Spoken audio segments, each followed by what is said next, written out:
অবস্থায় আছে জানি না, মেহেরবানি করে তাদেরকে সকলের কবরের দরজা মাফ করে দাও,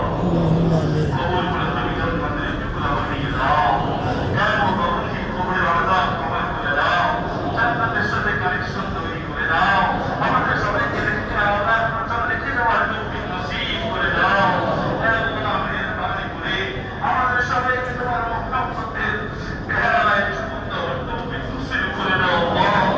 মুহাব্বতের সালাম পান করার তৌফিক নসিব করে দাও আল্লাহ।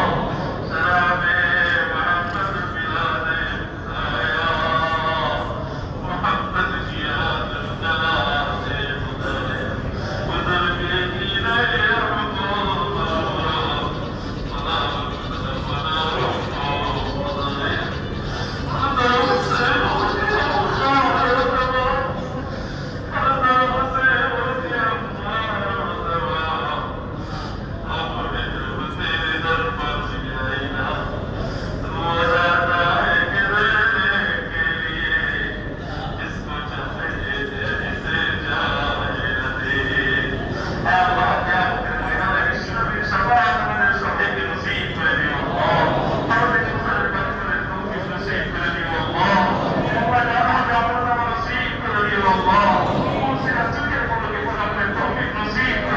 Allah